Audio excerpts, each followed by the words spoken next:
Welcome back to Book Summary 5. I'm Sammy, and today we're diving into Hexed by Emily McIntire. This book is a bewitching blend of dark academia, enemies-to-lovers tension, and slow-burning obsession, all set in a university where magic isn't just part of the curriculum. It pulses through every whispered threat and every stolen glance. Our story opens at Ether University, a prestigious magical academy built for witches, warlocks, and the deeply ambitious. But beneath the polished halls and ritual-laced lessons lies a dangerous power struggle that's been brewing for generations. At the center of this tempest is our protagonist, Evangeline Blackwell, brilliant, sharp-tongued, and harboring a darkness she doesn't quite understand yet. She's been taught to master her craft and never show weakness. And she's been warned about one thing above all: never trust the Thorne family. Enter Rhys Thorne. He's the son of the High Warlock, heir to the most powerful magical lineage in the land, and everything Evangeline despises, arrogant, cold, and too clever for his own good. But when their worlds collide, sparks fly, not just magical ones. There's an electric push-pull between them from the beginning. Every interaction is charged with tension, every conversation brimming with the promise of destruction or desire. But this isn't just a story about enemies dancing on the edge of a knife. Something ancient is stirring beneath the surface of the school. An old curse. A prophecy that speaks of blood and betrayal.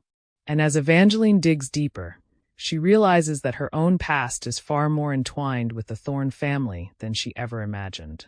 The romance builds slowly and painfully in the best way possible. Rhys and Evangeline are both haunted by the legacy of their families.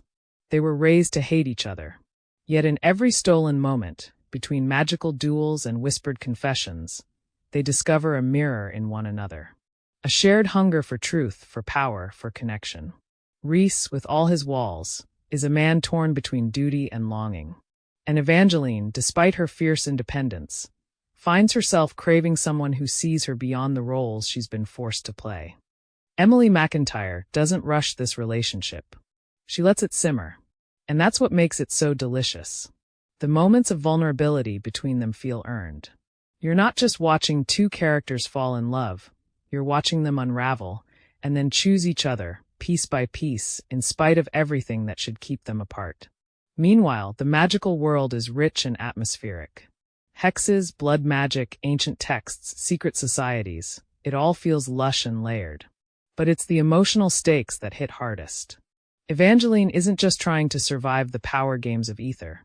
She's trying to figure out who she really is when everything she's been taught starts to fall apart. And Rhys? Well, he's trying to prove that maybe legacy doesn't have to be destiny. By the climax, secrets are exploding, alliances are shattering, and Evangeline must make an impossible choice, one that will shape not just her future, but the fate of the magical world itself. Hexed is sexy, dark, and emotionally resonant. It's about forbidden love, yes, but also about reclaiming power, facing the ghosts of your past, and daring to rewrite the story others have written for you. That's it for today's episode of Book Summary 5. I hope this one cast its spell on you like it did on me. Until next time, I'm Sammy, thanks for listening, and happy reading.